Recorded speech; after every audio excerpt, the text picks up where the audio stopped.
call the meeting to order. We'll pledge allegiance to the flag of the United States of America, to the republic which stands one nation under God, indivisible. And if you'll remain standing, please, here in the room, I'm going to ask that we just take a moment of silence here for our first responders and military.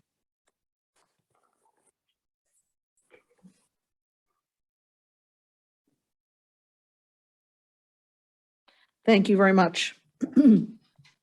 Okay. So to get some of the housekeeping out of the way, this is a live meeting. During this hybrid Board of Supervisor meeting, public comment will be handled as follows. The Zoom public is asked to remain muted during the meeting when the board is talking. If you do not wish to be seen on the boardroom TVs or the YouTube recording, your camera must be turned off via Zoom. And in-public participants will be given first opportunity to comment and ask questions on each agenda item that requires a board vote. And Zoom participants will come in, be given the second opportunity to do so.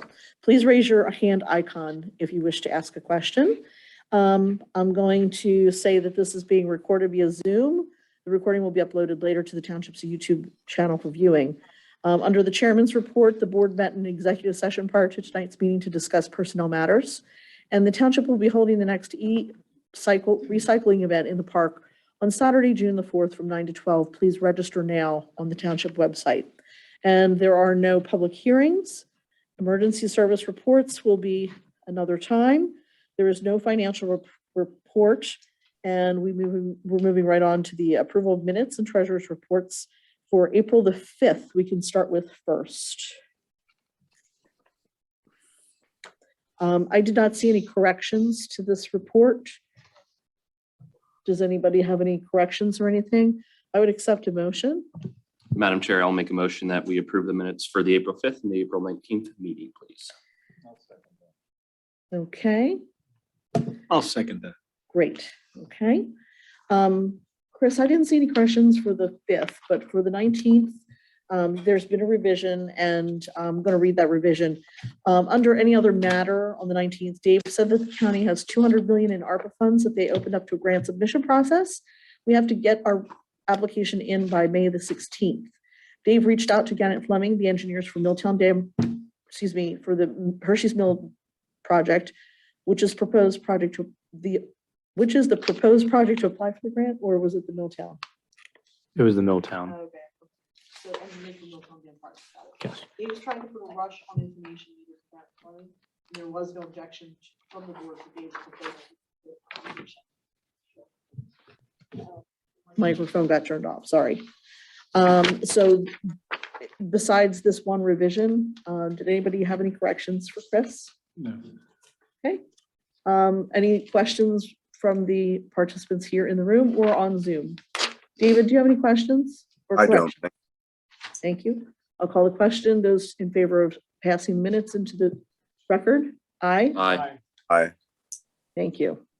You'll also note that John Herzog is not with us this evening because he is not able to speak tonight. David is with us via Zoom. As is my prerogative, I'm going to move up an agenda item. 10A is listed as consider recommendation by the pension committee to switch from trustee directed plan to participant direct plan.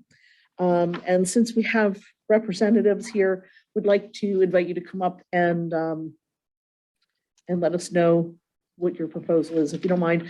And could you please state your name and company for the record? Sure. Mike Glacken, president of CBiz INR. We have Brad Warner, vice president of CBiz INR. We've been fortunate to be working with the township for over a decade on the pension management. On the defined benefit plan for the non-uniform plan, that's been frozen, really frozen. Sure. That plan was frozen quite some time ago, and for new hires, a defined contribution plan was set up. The way that was originally done throughout the Commonwealth was to mirror and look very much like the defined benefit pension plan. It was a trustee directed defined contribution plan, where you guys determine the amount that you want to contribute each year. And then the committee would manage, well, you passed on and delegated the fiduciary responsibility for the investments to my firm. We would manage those on behalf of the entire group in a balanced portfolio. The plan has done well over time. However, we also have helped the employees put away their own money voluntarily into the 457 plan as well. You've delegated that investment fiduciary responsibility to us as well. And we truly have two clients there. The township is our client, as the plan sponsor, and then we deliver investment advice to each participant as well. That's slightly rare throughout the Commonwealth, but that's how we're structured. Because of how well the employees have they really like the ability to manage that 457 based on their own demographics, their own age, their own risk tolerance. Brad's here on a regular basis and working with Derek we do meet with the individuals and deliver advice. So they requested that they have more control over the employer defined contribution plan. And we can use the same portal and the same platform that we use for the 457 plan. So they're used to it. They like it. A lot of the pros are the fact that they can view it every day. Now what happens, we have to wait annually and break out the assets per employee. So this would really bring that plan up to speed with the 457 online access. If they wanted to stay, since we're helping them manage the plan anyway, if they wanted to stay with the same moderate 60-40 model, they could. Or they could be more conservative, more aggressive based on their own demographics. So that was the recommendation. That there's not an additional liability or expense to the township. So it's really just giving the employee more control over their future. Thank As an you. employee, Chris, how do you like that? Derek? I'm fine with it, but I gotta say, I'm probably gonna stick with what I have already because Okay. it's been working. I appreciate the option to allow the employees to have more direct control and more regular control. Mike, that makes a lot of sense. Mike and Mike. I think the account monitoring aspect Mike's touching on with, online, I think that helps a lot. Currently, we can monitor the 457 at our whim. We can't do that with the employee contributor plan. So I think just for the time we're in nowadays, I think it's a good thing to have that sort of flexibility. Especially if you're me and you look at the market every 10 seconds to see if it's going up or down. We would recommend you not do that. Yeah. Well, I know I'm comfortable with the recommendation and certainly the track record that Mike Lacken and company have had. So I'm quite comfortable with this. David, do you have anything that you'd like to add? Yeah, I'm on the pension committee, and this is a recommendation by the committee. Employees don't have to do anything if they don't want, so they can maintain status quo. There's no additional cost, no change to fiduciary responsibility of the township, and it gives some flexibility to those employees who want to self-direct some of their own. So I think it's a win-win for everybody. Okay. Well, let me make a motion if I might, and that'd be we can great. put it out there for any further comment, Madam Chair. I move that we pass resolution 2022 number 11 and accept the pension committee's recommendation to change the investment direction of the East Goshen defined contribution plan from trustee directed to participant directed. I'll second that. Okay, thank you. So if the board doesn't have any other questions at this point, I'm going to open it up to public participants here in the room. Anybody with questions or anybody on our Zoom platform with questions regarding the pension? options? And seeing none, I'm going to call the question. Those in favor of passing Resolution 2022-11 and accept the Pension Committee's recommendation, change the investment direction of the East Goshen Defined Contribution Plan from trustee directed to participant directed. Aye. Aye. Thank you. So that's 4 ayes. Gentlemen, thank you very much for coming out. Appreciate it. You're welcome to stay for the rest of the meeting if you want to. Thank you for the opportunity. Thank you. Thank you for your service. Thank you, Mike. Thank you. Have a good Mike, evening. Mike, are you by chance any relationship to Dennis Glacken? But do you know, I don't know whether you know that. Okay, somebody I've known many years in the past. I haven't seen him for a while, but as soon as I heard the name Glacken, I went, man, there may be a family tree there. All right, good to see you. Thanks, guys. Thank Have you, a good gentlemen. afternoon. Moving on to old business. This is just really, we're going to have a discussion about the alternate route for the Paley Pike Trail for segment B. There's a cost breakdown. There are some documents to take a peek at. Maybe you can share some of them, Derek. I don't know if you can. Do you want to give us a rundown on what we're looking at? Just bear with me for a moment. In the meantime, I'm going to apologize for our various stages of ability to speak and sneeze and blow our noses. We're all dealing with allergies. David's suffering a little bit more than the others of us. And so I apologize for anybody who's hearing the sniffling or the coughing behind the scenes here.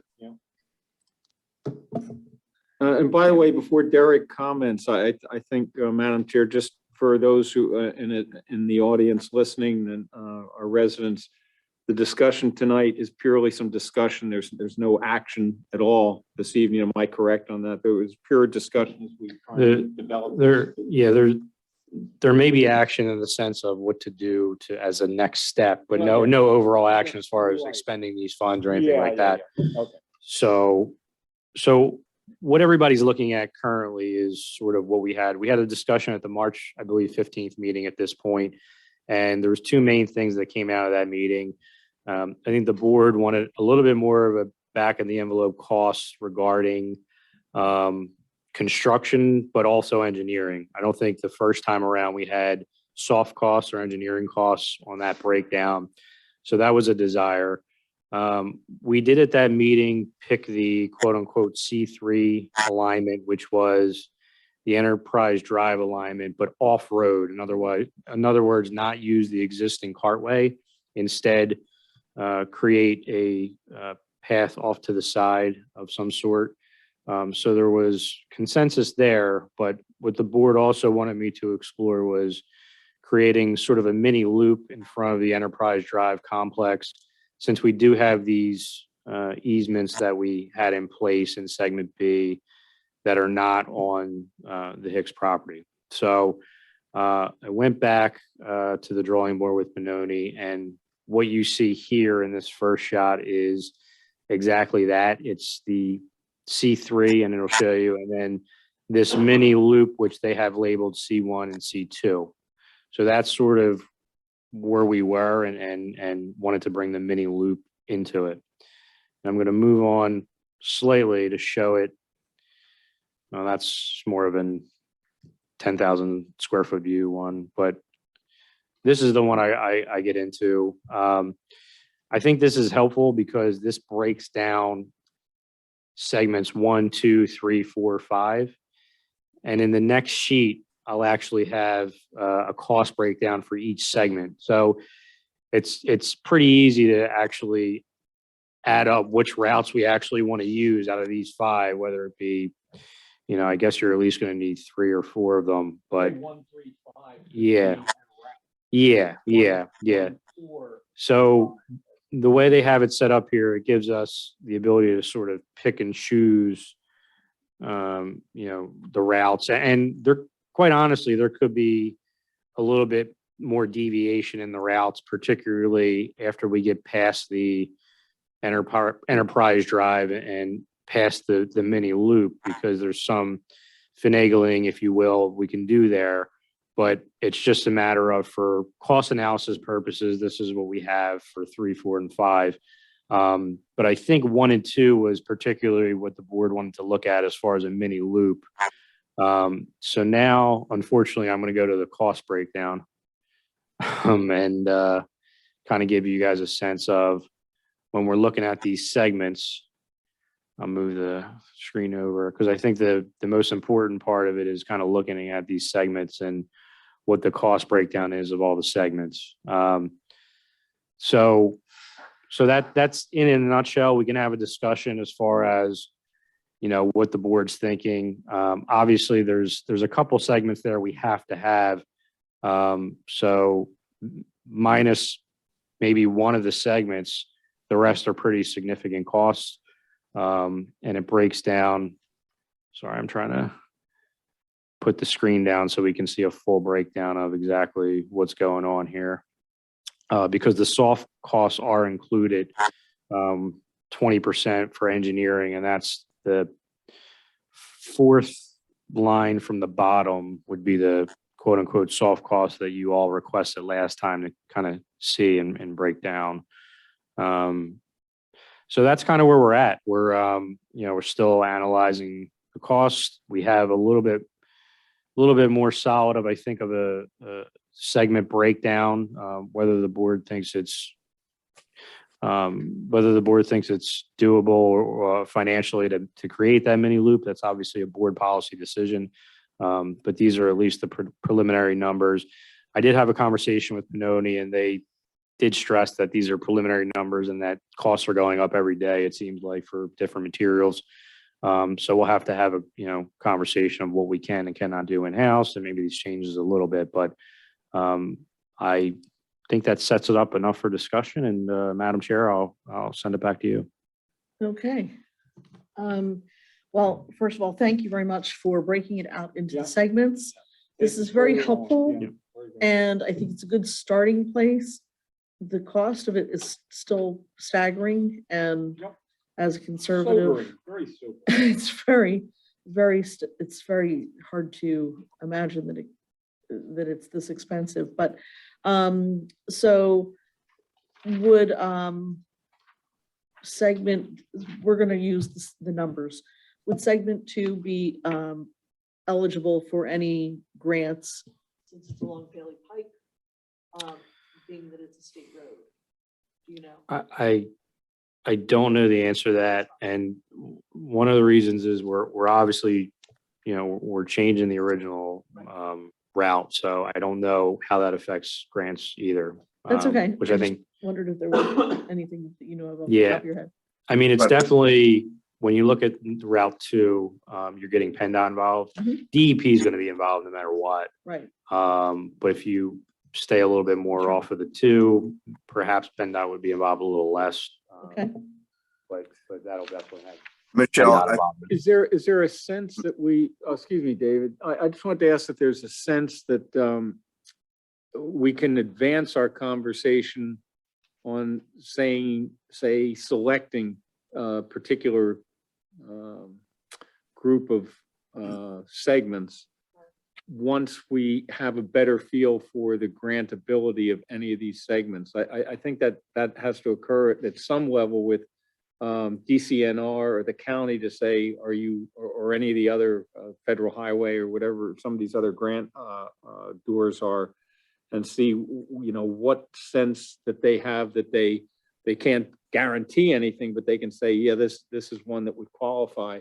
So we have some sense, because I don't think we're going to ultimately approve any of this until we know where we stand with grants. I mean, it's a key. If we can't leverage other dollars, we said previously as a board that if we couldn't get grant funds, we were, you know, essentially not going to be able to do much more unless we could leverage dollars through those external sources. Right. So. So you're right about that. What I actually would like to do is I'd like to bring our planning commission in on this, and I'd like their input on various options. I'd like to hear what they think of just doing the mini loop 1 and 2. I'd like to hear what they think of doing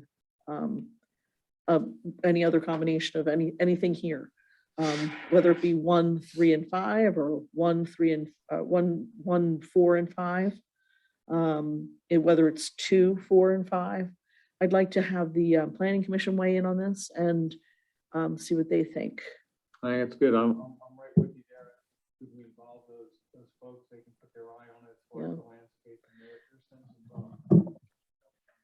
I'll just comment, if you don't have your mic on, the audience out here can't hear it. Yeah, I'm in agreement with Michelle that the Planning Commission, I think they should have their eyes on this and give their perspectives from a land use standpoint, and as well as they know the community.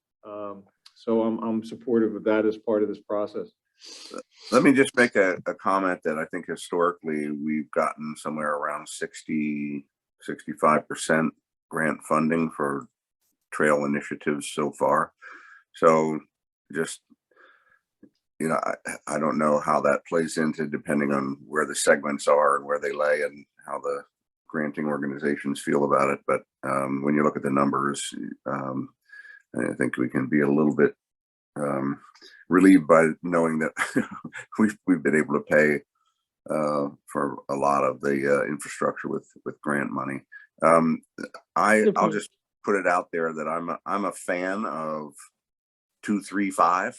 You know, adding that up, it's about $2.5 million. To get it done faster, a 135 would be the least expensive route that we could do. And of course, I would be a big fan of, I really see this advantage of this alternate route in being able to connect some of the neighborhoods a little more quickly than running across Paley Pike. And I like the idea of looking at the future of our business park and the walkability. I know that all of the businesses in there really ask us to stripe the Enterprise Drive so that the walkers could have a little bit more safe walking. And this would also connect it down to the existing finished part of the Paley Pike Trail. And that has some real appeal to me. So, you know, I would be, like I said, my preference is a 235 because it gives us, it finishes that section along Paley Pike in front of Acero and the nice little park that they've created on the west end of that building. I love the idea of the loop. So I'm a 235 fan, but I'd go for the 135 to get it done and look at option 2 at some time later in the century. Keeping in mind, of course, that if we, with section 5, it actually does go up to the Goshen Parkway. So it goes up to the Goshen Corporate Park that's up there on Goshen Parkway. And that's already striped for bicycle usage. So they already have bike lanes striped through that area. Yep. So that would not change really anything up there except for, do you want to go down this street or do you want to go down this street with your bike? And it would provide connectivity to Airport Road, which would allow West Goshen, if they did do a trail, they would be able to bring their trail out to Ward Avenue and Airport Road and offer some connectivity to Airport Road. So it does offer the option for connectivity there. Madam Chair, can I just make, Yeah, go ahead. as a board, can we just rule out option 4, as much as I would love it, but the 1 Yeah. point, You know, Eight or I whatever. would be amenable to that. okay. David? Yeah. Yeah, Because when I look at, you know, it would be beautiful to do that, but because of the wetlands and easement requirement, it gets really difficult and expensive. Yeah, I think it would be an interesting trail saying, but I think it's cost prohibitive relative to what else we're looking at here to make it. So I'm Cody, I'm with you. I'm David. We seem to have consensus on dropping 4 out. Yeah, that's a great idea. At this point, there's no board vote. So if you're here to talk about that, we're just going to ask if you can hang on a few minutes so that you can offer your comments at the public speaking time.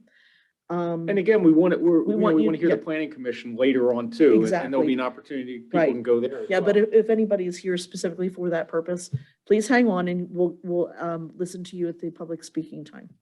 Cody, did you have something Yeah, I else? just had one other quick question for segment 1.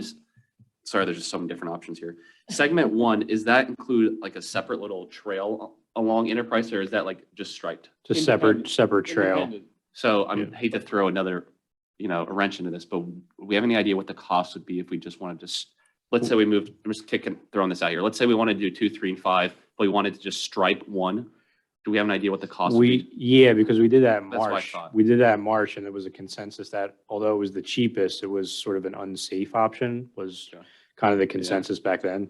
I mean, whether you want to reopen that or not, Well, that's you. I think that we should consider that option because I was traveling and when we were out in Nevada and Arizona, I have pictures on my phone actually that show where you're driving along the street and they have the bike path right adjacent to the line of traffic.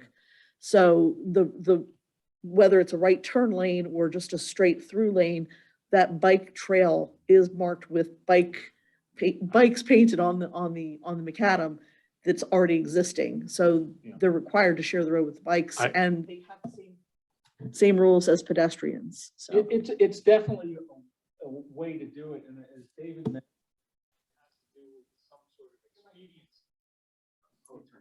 Again, if it has something to do with expediency, understanding this is still going to take a couple years plus by the time it would happen. But if it could happen sooner, I guess I can go along with that. I've been a strong proponent of a distinct trail for safety reasons and also for the sake of just having the trail independent of cars. But I get it because there is a definite cost element. I was here. thinking of more of like, I'm just throwing it, if we wanted to do 2, 3, and 5, and we still wanted to do the loop, but we didn't want to pay segment one's cost of 650,000, what would be the cost? We just wanted to stripe it.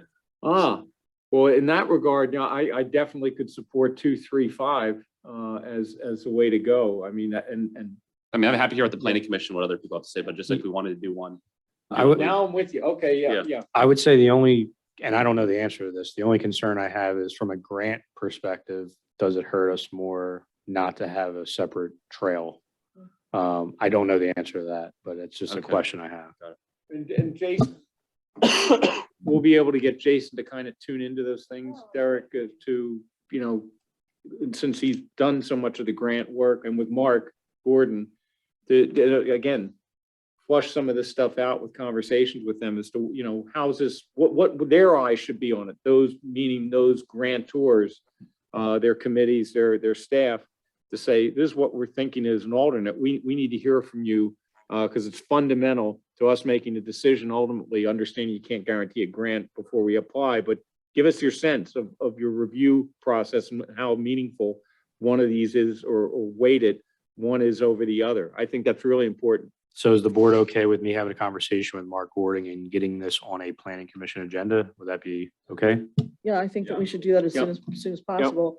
And then also consider, I do want the public who are listening right now and watching, please understand that none of this is set in stone at this point. And so as we talk and discuss things amongst maybe our planning commission and one another, we might come up with even slightly different options that could be cost saving. And maybe still going in that same direction, but perhaps, if you will, cutting corners. Instead of going at right angles, perhaps we might go on diagonals here, there, or someplace. Just, it's going to be a matter of discussing things with residents at that point. And It's going to And take a while to flush this out. it's if gonna you will, take a to get while, so to I'm really just turning this trying on. to make sure that everybody understands this is a process. It's not written in stone and it's not rigid. That's really. And we don't have anything budgeted No. anyway at this point. Nothing for budgeted. it, No, whether it's 23 or 24 right. So it's something that we're gonna have to put on the long-term capital. planning Yeah. for this trail. Madam Chair, I just wanted to ask one other question. Of course, we're going to involve the planning commission. Is there any, and it's not to dismiss any of the other ABCs, but is there No. any value to at least bounce it off of, or at least the Parks Yeah. and Recreation Board, Well, I or think- not? I think maybe Park and Rec, but we should probably also have potentially historical look at it. Yeah, just so that, you know, let them know it's Maybe there. If they want to Conservancy. discuss it, put it on their agenda. If they have comments, to submit them back to us through staff. Yeah. I think Okay. opening it up, All right. opening it up should be considered. David, do you have any objection to that? None at all. That sounds like a good plan. Okay. All right. So I think that we can move on, and please, like, your comments, and we'll go from there in a few moments.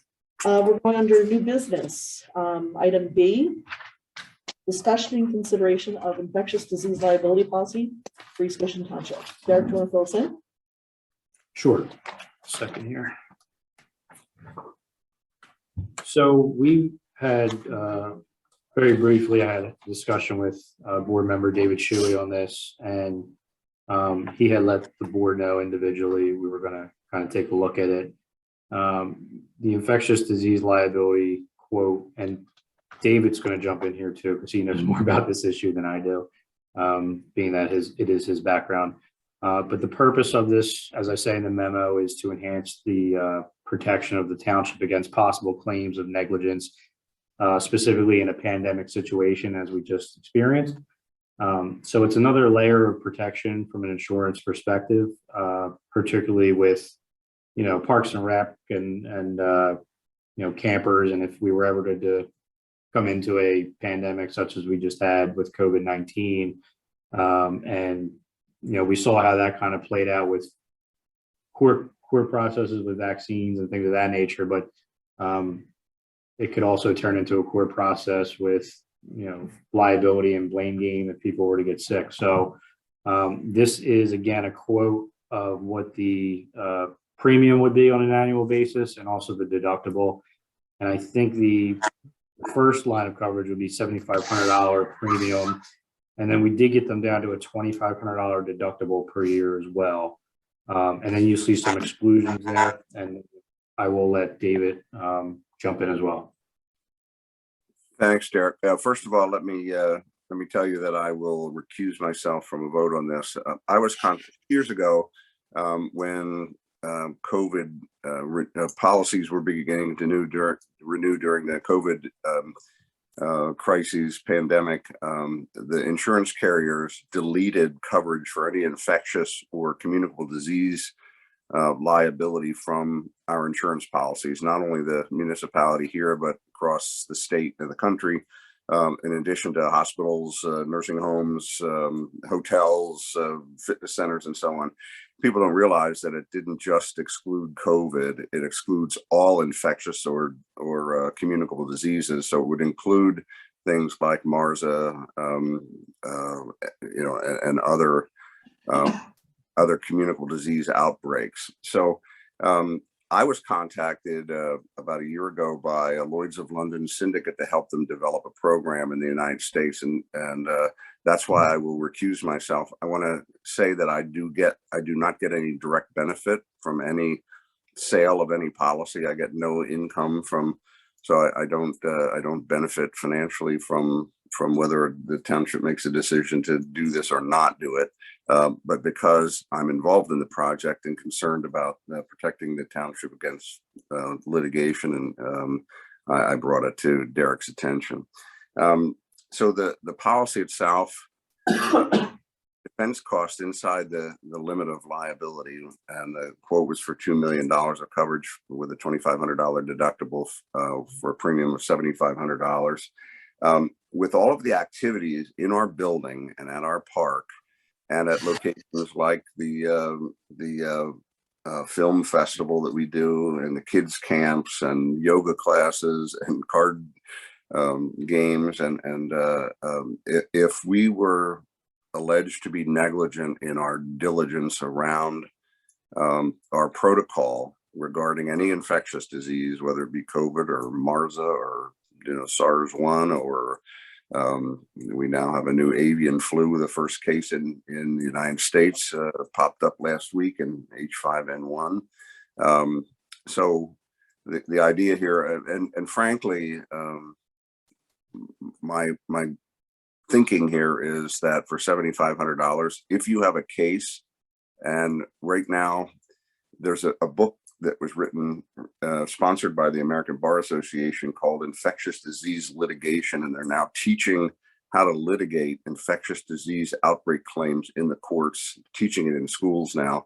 And existing claims are working their way through the courts, federal courts and the state courts. Right now, the feds are bouncing them back to the states, and the states are bouncing them back up to the feds to determine kind of case law on this. So you don't see any big headlines on settlement right now. But if we do have a case, It's going to be expensive to litigate. And so one question you might ask is, well, if we have an outbreak, how will they know that the people got this infectious disease at our location? And let me just give you some background on that. So it used to be that just tracing, contact tracing and cluster analysis and those types of things were significant enough for litigation to occur. But recently, what has surfaced is what's called phylogenetic testing or phylogenetic sequencing, where, let's say, for example, Derek and Michelle and I all got COVID at a township event, and we were members of the public. With phylogenetic sequencing, you can find out that David and Michelle got the disease from one of the township persons who came to work sick, but Derek didn't. He got it at home. That's the phylogenetic sequencing. They actually can look at the DNA of the outbreak and tell who got it from whom in the cluster. And lawyers are now using this testing in litigation to pinpoint who would be in a class against in litigation. So it's a risk that it's kind of a new risk. A lot of people don't realize they don't have any coverage for infectious diseases. And so that's why I brought it to the attention of the township. David, I appreciate you brought this to our attention. I would like to know if you have any idea if this actually, does this policy extend to employees? So if an employee were to say, contract something at work. It does not cover, it does not cover employees. That would be covered by workers' compensation. So Okay. this is a third party liability claim. So it doesn't cover first party, so lost revenues and things like that. It's strictly a negligent allegation brought by third parties. Okay, if you and I as township supervisors are attending a township event and we both developed COVID and knowingly attended that event, anybody who came in contact with us could potentially file a suit. Now, can you and I file a suit against Derek, who came with COVID and we got it from him? You and I as supervisors, or are we considered part of the township employees? That's an interesting question, and it's a legal question, and I'm not sure the answer to that. Whether we can find that out. public. The other question I had is, do you know currently if there's what the statute of limitations is on filing a claim for this type of exposure or this type of claim? Normal legal statutes would apply, and the way this program works is the definition of an outbreak. It has to be sudden and accidental, so it would be a known outbreak in a period of time. And through phylogenetic sequencing, they can say, okay, 5 people within the last 2 weeks got COVID after attending the camp at the park. And they can do the testing and determine whether that group, is in fact a group. So the statute isn't really applicable. Well, it could be. Let's say you found out within 14 days that sure enough you're part of the class, but then you probably have the regular statute to bring a claim. So you would be able to, once you had discovered it and there was a notice that you had a claim, you would have normal statute to file that. But normally this is happening pretty quickly, like the nursing home claims, with a situation where there are 38 people. I have one nursing home that had 98 people pass away. 15% of their population got COVID, and 7% of them passed away. So it was a pretty bad claim. Let me ask a question. With the phylogenetic testing, that would kick in once a claim would be filed, and if that's accurate, does the policy cover the cost of the testing? Which I imagine is probably got to be a... It can. The testing is interesting. The testing costs about $1,200 to set up what they call a lab on a chip. And then they can run 348 sequences on a single lab chip. So it at a cost of about $38 a test. So it used to cost $10 million and take about 10 years to map a human genome. It can be done literally on a chip now in 48 hours at about $70 a test. So That was an in the weeds kind of question, but I just thought I'd yeah. ask. So the thing is here, we don't have a motion. I think that there are some more questions that we probably need to ask before we move forward with this and put it on the agenda. Yeah, I mean, just to be clear, I didn't put a motion on there because I don't know what the motion would have been for you. The board's Okay. free to make a motion whenever they want on anything, even if I don't have a draft motion on there. I did not have one on there just because I didn't know which way the board was going on this. So I have a few more questions I think that I'd like to maybe vet it out, even if it's just you and I talking. I think that I have some more questions. I don't really want to, I'm not prepared to make a decision on this tonight because I don't want to just out and out say no to this. I think that if I could have a little bit more time to investigate things, maybe delve into it with you a little bit further, maybe ask our attorney his opinion. I think that I'd like just the option of tabling it for now. If anybody else is, what do you think? I'm amenable to that, Michelle, for a couple of reasons. One, I think there are some more questions to ask David, not just of David, but in respect to David and the work he's done on this. Yeah. I also, we also recognize that this isn't in our budget for this year, and I hate to be tying dollars into, exposure type of things and risk management, but yeah, the practicality says to me that this could wait for our budget season if it's something we want to pursue going forward. Do we have certain coverages with PERMA at this point? Do we have any PERMA coverages? We have waivers. I know that. I forget. Do we use PERMA for any of our insurance here at the township? not at the, Pennsylvania Intergovernmental Risk. yeah, just a we go. Just because I'd be interested to see whether PERMA is offering this coverage yet. It was a few years ago that coverage for things like social engineering were just introduced, and PERMA picked up on that.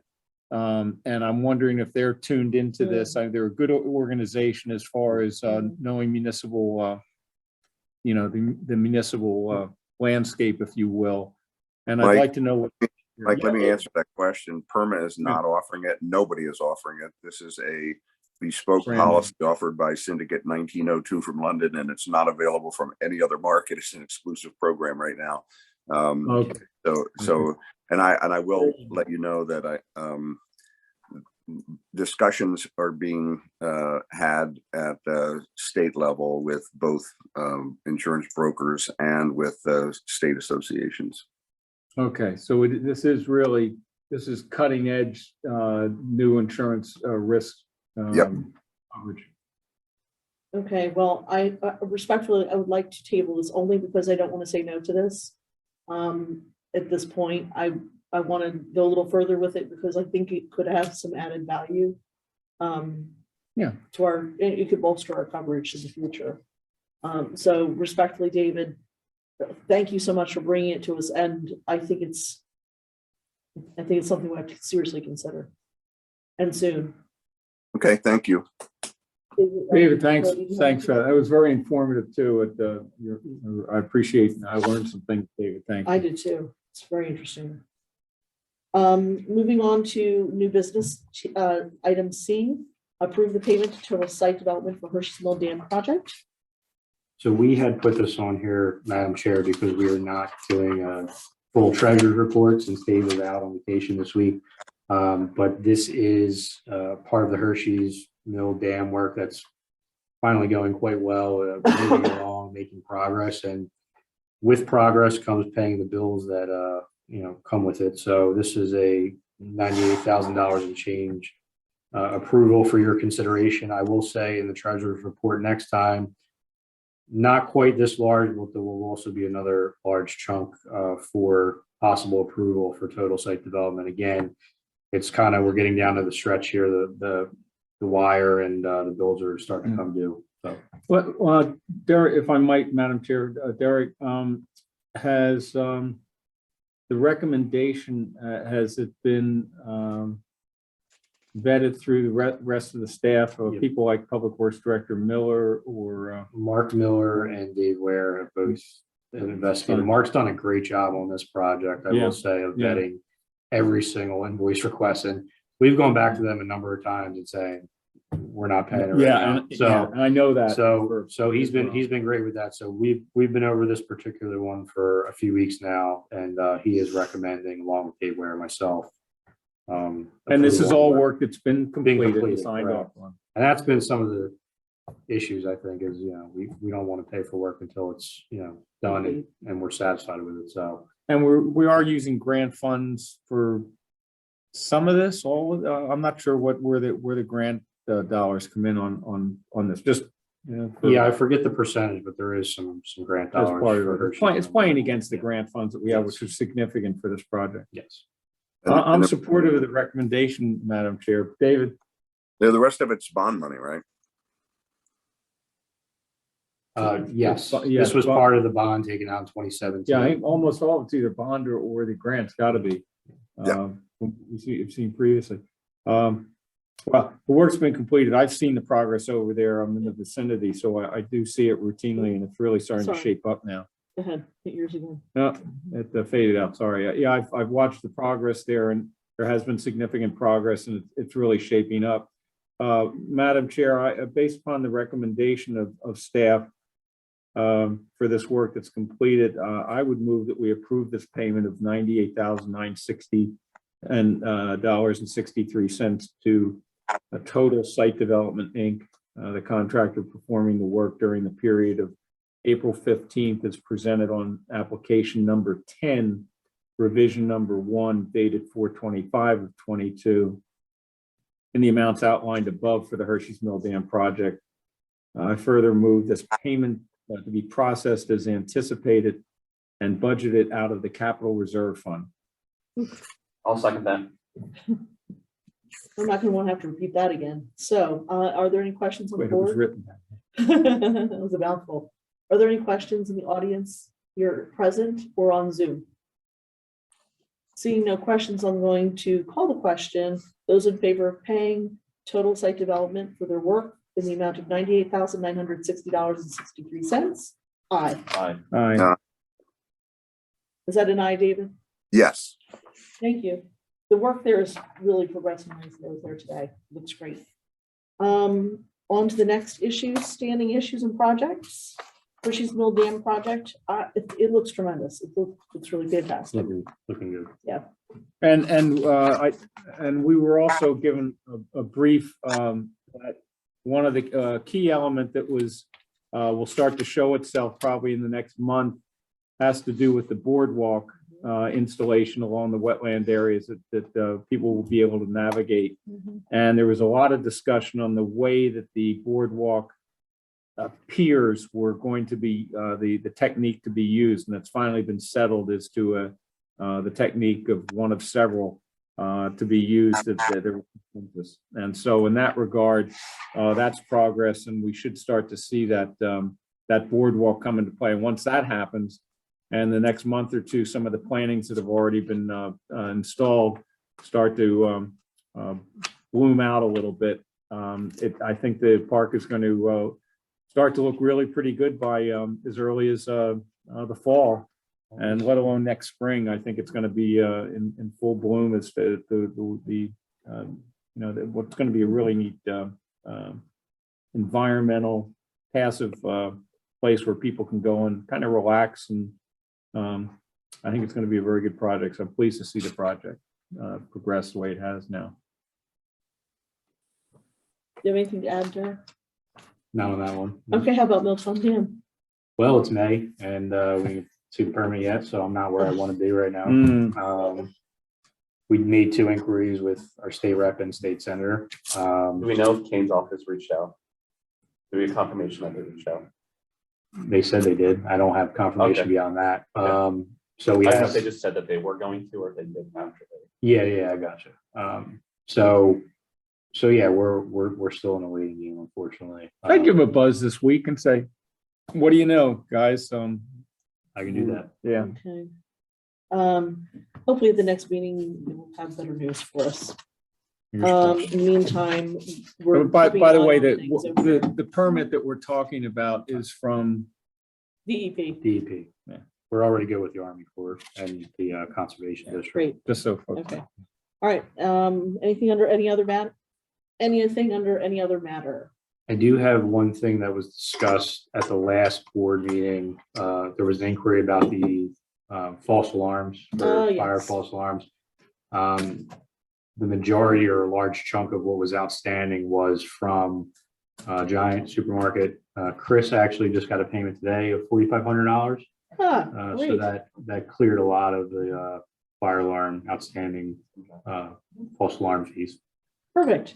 Well, yeah, I think that's terrific that the ordinance worked in that regard. I'm sorry that Giant had to, I'd rather see them put it into the store. Right. But that's the way it works. We have to ensure that these things are properly operating so that our resources that we pay for, the public pays for, our first responders, is not being wasted.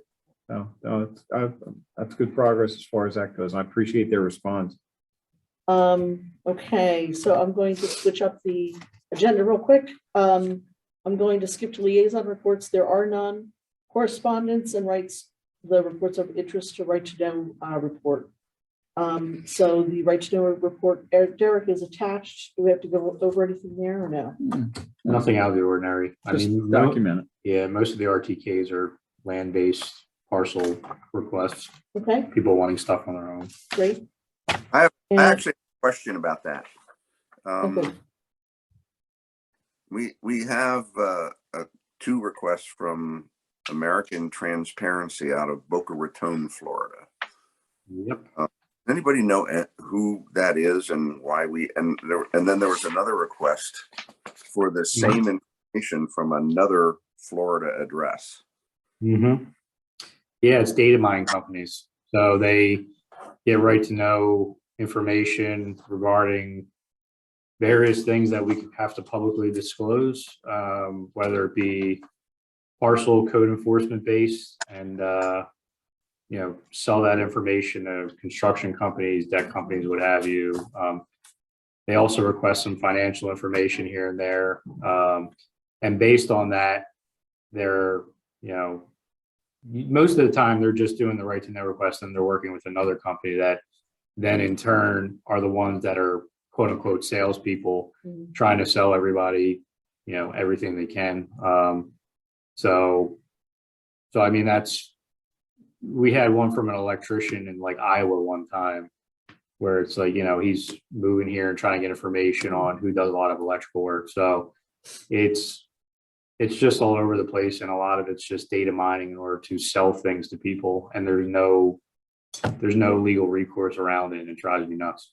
They I were think, is yeah, there or are we already doing this and anticipating this and streamlining those reports so it doesn't labor intensive to respond? Are we doing that? Yeah, we now have it down to, we know the ones that are going to come. So Barb, a lot of times when we have a financial request on, different vendors we use for things, that's a lot of times, what vendors the township uses, she has a list kind of ready to go for like the last 3 years, or she knows what the one company always does it every year. So we know exactly what the request is going to be. She can kind of, at this point, hit a button and it's not as cumbersome as it would be. And they have all the information about the vendors we use and use that to sort of try to manipulate marketing and advertising campaigns and sales and things like that. So, but to answer your question, it is down to almost a science for some things, to a certain extent, but it still drives me nuts.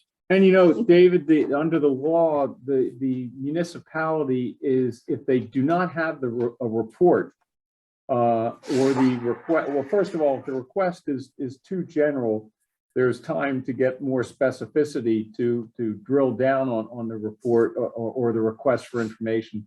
And if the request is articulated effectively, if the township does not have a report available for that information, they're not required, correct? They're not required to provide that if they just simply don't have it. There's no requirement that the municipality then respond to any request where the data does not exist in a form that can be readily transcribed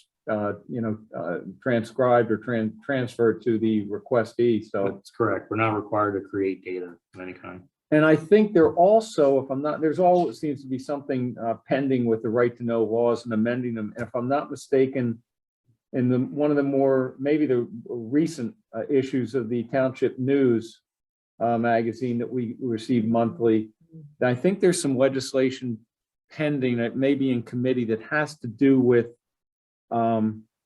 managing or governing the potential abuse of the right to know law to the discomfort and cost to the municipality. So I'm not sure what that legislation is. I know I read something under the legislative report in there, either this month or last month. And so while the right to know law is very weighted to the citizen for the most part, they are trying to balance things. And I think there is some legislation that may possibly curb or certainly better govern some of these type of requests. I could be incorrect, but I can't I recall. think that you're correct. Yeah. I think that the verbiage that I recall was nuisance.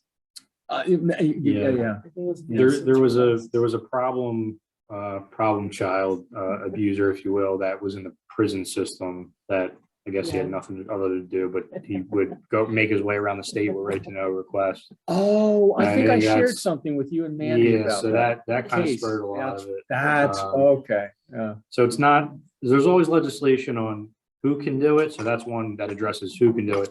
And then costs are a big thing because right now you can only charge for actual cost, like a piece of paper. Whereas there's a lot of people trying to look at, well, you can't, well, what about the labor that goes into this? Some of it could be hours of time. Yeah. Yep. Thank you. Okay, so the last item of business is going to be public comment. I wanted to clear the docket so we could at least have public comment. Is there anybody here in the room? If you would come on up to the microphone, please, and kindly give us your name and address. Good evening. My name is Mike Brimley. I live on 100 Circle. And I have 4 points to make regarding the Daily Pike Trail route. Number one, Eric Meyer and I, and perhaps many people were in this room during deliberation on the Daily Pike Trail. I was a special resident member of the Trail Committee because of a long-standing interest in trails. And I just put that in there for the history. Mr. Grimley, please try and get the microphone a little bit closer with the mask so you come in a little clearer and louder. Please, Is thanks. that better? Yes. Yeah. And is it Okay. Brimley with a B? It's Brimley? BROEMNLE. Thank you. Thank you. Okay. Thank you. Number two, as far as having the Park and Recreation Commission come in on the trail alterations, absolutely. The trail is both transportation and recreation. They are recreation, and we need at least their opportunity to participate. Number three, regarding Route 1, I think it is, up the Reservoir Road into the corporate park. The safest route for pedestrians and bicyclists is a physically separated route, physically by something other than plastic strips that are in the pavement, something that a car would have to bump into and before they hit a pedestrian or a cyclist. So I would just throw that in. It raises the cost, but safety is important. And that particular area where you have people coming off public roads, coming into the corporate park, I view as perhaps slightly riskier than when they're actually in the circle. Number four, the most important thing is that I won't claim to have read everything that's been discussed in these chambers regarding the Daily Pike Trail over the last several years.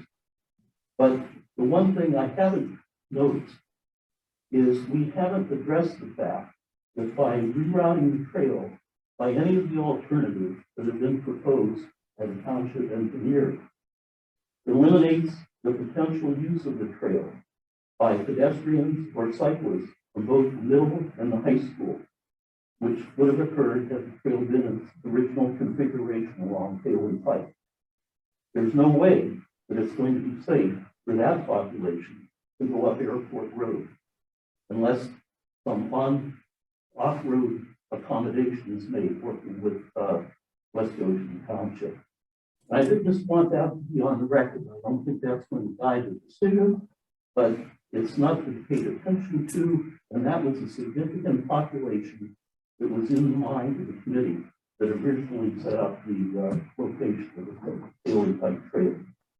And I have to say, going back to that time, no one in that group could have anticipated the turmoil that would come out of that routing. But that is just, we read it wrong, I guess, looking back historically. Those are my comments, and I'm glad to answer any questions. Thank you very much for your comments. And that's one of your third point of physically separating device, even if it's within Enterprise Drive. There are a number of inexpensive ways we can do that without putting up an ugly barrier. There are things that we can put into the macadam to make sure that a motorist is aware that they're going into a pedestrian area, something that would, a rumble strip of some sort. There's also ways of putting up thinner, smaller, not cones, but sticks, even if we needed to. It's something that we do need to look at. But physically separating it completely would be ideal. But we're looking at also trying to find less expensive ways of still being able to complete it to a certain extent, because we are going to be using taxpayer dollars for it. We just want to be mindful of that. But you gave us some history that was really, really great. Appreciate that. Thank you. Well, thank you. It's important when you look at that separation issue. It's only been in the last several years that the trail community, looking at the data, the experience with soft dividers between cars, trucks, and cyclists and pedestrians, has concluded that those are the soft barriers are insufficient. Thank you for your attention. Thanks very much. Is there anybody else here in the room that has any comment? If you would please come on up. Sheldon, come on up. Thanks for coming out tonight. Thanks for being patient with us. Please give us your name. My name is Jerry Grufanak, 200 Reservoir Road. Thank you. I've been in this township since 1985, probably over the majority of the year. I've served the township as volunteer fireman. I've raised 3 kids and 3 grandkids now. And I'm appalled that the board, as it currently sits, and I'm appalled at the board as it was when Marty Shane started this whole fiasco. Michelle, you and I had a very long discussion regarding this trail, the expense of it, and the ridiculousness of it. And you seem to have turned 180 degrees allowing this discussion to go on. The fact that we're wasting time discussing it, showing all these additional ways to build it and spend our money, it's absurd. You came to me and talked to me about Cody and being on board with cutting this trail and just cutting it off. This gentleman just spoke to how many people they were going to use it going to school. Nobody uses it going to school. My kids went to that school. They would never walk up that road. That road was not built for pedestrians. It still isn't built for pedestrians. When we built, You're right. You're right. when we built the center where CTDI is now, of which I was the 36th employee, Don Parsons, most of you don't even know who he was, the founder of CTDI, built that. It was never built for pedestrian use.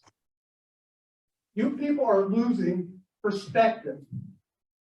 Those of us that moved out here years ago, moved out here for the country feel, and you're taking it away. You're destroying it. 2 weeks ago, I sat in this meeting and I heard you talk about a park or if we're in Milltown. What the heck do we need another park for? You realize you've got one person killed down here at Line Road, right? You were on the board. You approved that extension. That person's dead. And it's going to happen again as you put more and more bodies on Paley Pike. Think about it. I'll get to some costs. Okay? This is minor. It's just the beginning. But the first part that you started was on right off of Reservoir Road, where I live. And I asked Marty Sheen after the first snowstorm with that, what was the cost of plowing that? Because they had it plowed before the sun came up. I plow, so I know, because I've been out. You might not know that. So I asked in December of 20, I think it was 2020. I didn't get an answer until January, mid-January, and it didn't come from Marty. Okay? It came from your predecessor. And he writes back, blah, blah, blah, thank you for your email. And then he goes through the cost. The cost for one snowstorm in one segment. We'll get to read the numbers properly if I can. For labor, 4 hours, 4 employees, $35.36 per hour, $565 for the people. How much was that? $565.76 for the bodies to do it. This is all public knowledge. These emails were all going back and forth from all of you guys. And I got your long-winded email response. Equipment, pickup truck, 2 hours, $48.45 per hour, $96.90. Remember, 4 hours is it. 90 horsepower tractor, V plow, 2 hours, $60.27 an hour, $120.54. This is one snowstorm, couple hours. How much was that? 120 what? $120.54. 30 horsepower tractor with snow blower, 2 hours, $32.16, $64.32. Total for that snowstorm for 4 hours is $847.62. One snowstorm. Now, I've been asking what the cost of this trail is going to be today and tomorrow. Because we're going to be paying this forever. Cutting the grass, fixing the trail holes, picking up the bodies, all of it. Mr. And you Ruffin, haven't factored any of that in. Mr. Ruffin, would you tell me what year that was? 2020. So it was 2020. 2020. And The first year it was open. and- Oh, and by the way, again, I live on Reservoir Road. Right. I was here this weekend because I was watching my grandkids. I'm usually not here. I travel quite often and I have a home in another state. I watched for hours the trail and the use, and I didn't see one person use it. Not one. All day Saturday and all day Sunday. Not one. But you want to build more. Not one. I'm done. Mr. Ruffin, before you leave, would you tell me, please, was that for one segment of the trail that you were given the expense? Yeah. Or is that for the entire trail? No, He said that was for one segment. it was the segment. Did he that tell you which open at segment the it time. was? It was from Haley or from Boot Road to Applebrook. Thank you. Think about it. Please spend our money. We got the liability issue.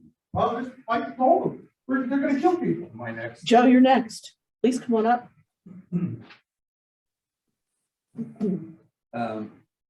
Couple of things. To pick up on what you said, Can you into the mic, please? just to pick up what you said. there are liability issues too on that trail. I take it there's hold harmlesses on the trail as it goes through a commercial district, because I've never heard of that. But I think the solicitor should really look into that. Because 10 years out, if you start a commercial enterprise and people start to slip, trip, and fall, and you have a liability for ice, snow, and everything else, you have a really tough situation. I don't know what the end game to this trail is. This trail's been going on forever. What is it then? What are you going to do with it? Are we going to build a bridge now, to West Goshen? How are we going to do this? Is this a bottomless pit, a money pit? The spreadsheets, are they on the website? They're in the expense, the thing I just showed tonight. Yeah. They're in the packet, which is on the website. it's on the website. Yeah. Okay, thank you. As far as the infectious diseases, you have a hard copy of the manuscript policy. I don't know the answer to that question. Because that would answer basically all of your questions. David, do you know if we would be able to get a hard copy of the manuscript? The actual The declaration. the declaration, the policy declaration? Yes. And what bench did this come out? What bench did this come out of? I don't know what you're referring to. David, do you? What underwriter? What underwriter? Oh, Lloyd's of London, was it? Yeah, it's Syndicate 1902, company called MCI. They write about $200 million in premium internationally. Okay. You really can't, I don't know how you can make a decision on something like that without a hard copy of the policy. Yeah, that's a good That's- point. We'll That's- definitely take That's one of the reasons why we If you get defer that, that. if you get that policy, does sovereign immunity apply to the policy provisions? Most municipalities, et cetera, in a situation like this, enjoys sovereign immunity. governmental David, immunity. did you hear essentially, Joe say that? Yeah, right now, all that's being litigated state by state. There's a Public Readiness and Emergency Response Act defense that requires willful misconduct or gross negligence standard, but that's state by state. Right now, there's no federal standard, there's no state standard. So, I mean, we've been sued in the past, and this has a defense cost inside the limit of liability. So, you know, if the courts hold that the PrEP Act standard of misconduct or liability is the right one, we've at least had defense cost against the claim. I think you should have an opinion from the solicitor. And that's one of the reasons why I asked if we could just set it to the side for right now, because we do have a little bit more exploring to do. Okay. Thank you. Thanks, Joe. Thank you. Now we'll go to our Zoom platform. Russ Frank. Russ Frank, it looks like we're gonna unmute you now. Hi, Russ. Hey, how you doing? Good, how are Good, you? Russ. Good. I'd like to piggyback on the comment from the gentleman with the plaid shirt. Oh, Mr. Rufinek? Yeah, I didn't get his name. That's why I said. Yeah, he brought up a point that it's a good question to ask is, what is going to be the maintenance cost on the going forward with this trail? If we stop the trail where it is now, do we save some money by having less trail to maintain? I don't need an answer right now. Just wanted to throw that out. But I do have a question about how can we find out what is the total cost to date of how much this trail has cost total, which would include the grants and the money that we have outputted. Actually, it's interesting. That's been in our minutes for the. Yeah, Dave definitely knows the answer to that. He's out this week. I was gonna say, is it in the, I'm gonna look. I'm trying to find out what line item is it on the financial report? Because I've looked through that financial report a few times and I can't actually identify anything called Bailey Trail.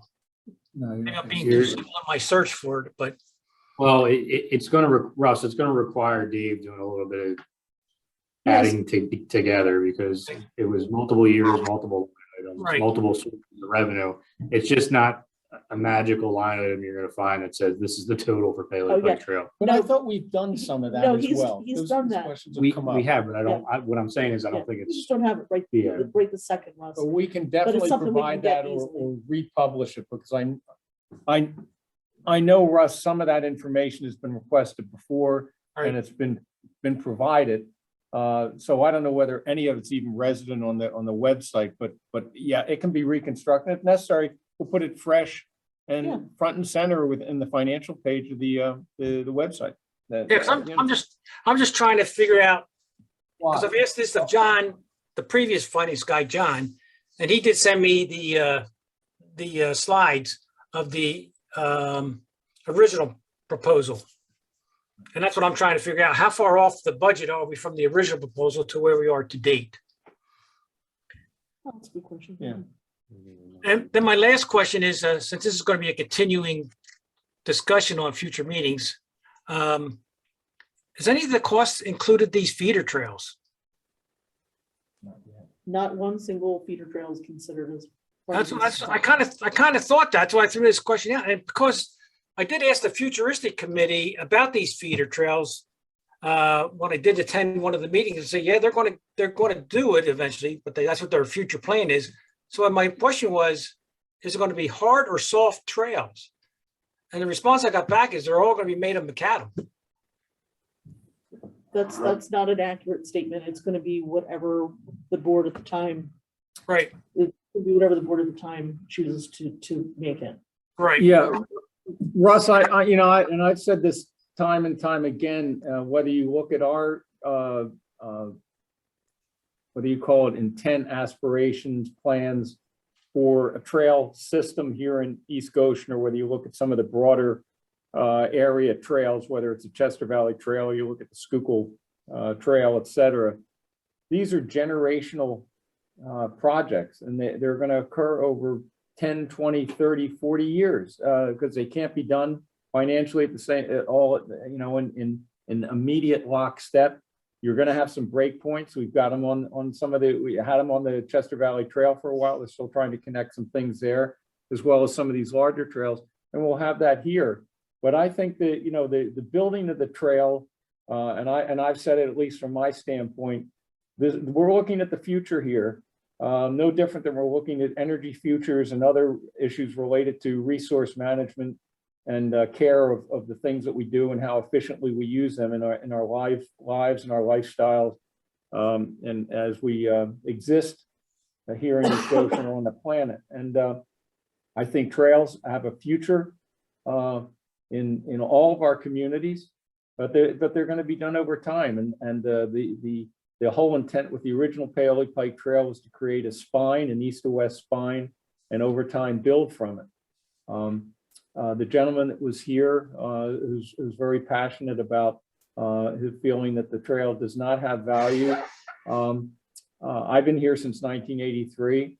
I would like to have seen the trail start in '83, but nobody was talking about those things then. And these conversations and these projects have developed over the last 20 or 30 years.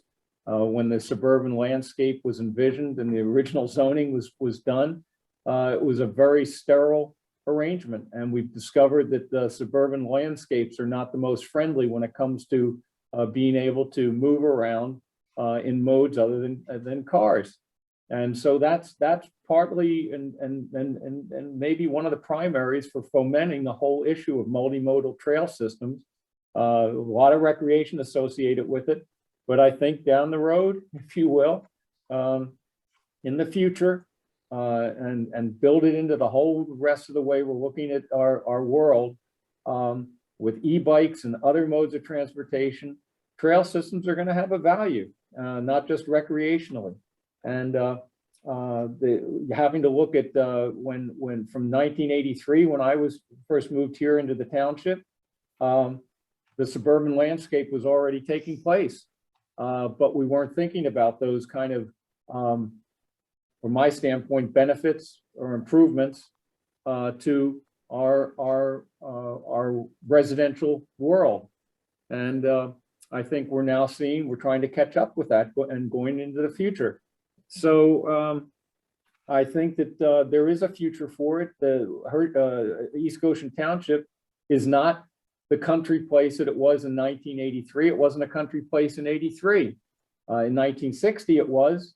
But you know, suburbia is you know, based on the free market. You put zoning in place, et cetera, but markets are going to develop around that. People want their American dreams, and it's developed. And so we have 18,000 people plus now, and they have expectations for a lifestyle that they want to have and going forward. So I have a different perspective than some of the residents. I'm not going to be here to see it, but coming back to my point, trails and things like feeder trails, they're going to take years before either the funds are available, let alone the planning. And in government, we all know it's all incremental. It all takes time, many times too much time, but that's just the way our system works.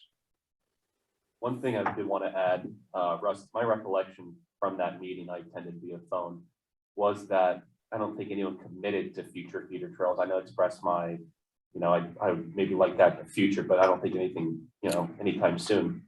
And then also, I think we were also discussing feeder trails in regards to the survey that we had out, that I think we're gonna get the data, or we're gonna have the Futures Committee present that to the board here in 2 weeks about what 3 weeks, I'm sorry, the 24th, in regards to what people feel, if it's worth it. And I'm interested also to see, you know, people in Bowtree may be willing to pay for a feeder trail more than people, you know, in the southern portion of the township and so forth. So that's just my recollection from the meeting. Okay, anything else? Thank you very much. All right, so Russ, let me just make sure that I recap real quick. You want to know how far off the original cost the alternate plans are running, and you'd like to see the total construction cost of trail to date. So I'll work on that with Derek and Dave when Dave gets back from vacation. All right, thank you. Thanks, Michelle, for that. Thank you, Russ. And is there anybody else in our Zoom room that has any questions or comments? Public comment period is coming to a close then. And David, anything else before we zoom you out? No, I have nothing. oh, great. Well then, Madam Chair, I would love to make the motion to adjourn. I'd be pleased to second that. fantastic. All of those in favor. Aye. Aye. Aye. Thank you for coming, everybody. We appreciate Feel your better, comments. David. Thank you. Thank you. Everybody feel better from their allergies. Yeah, that's not going to happen for a few months.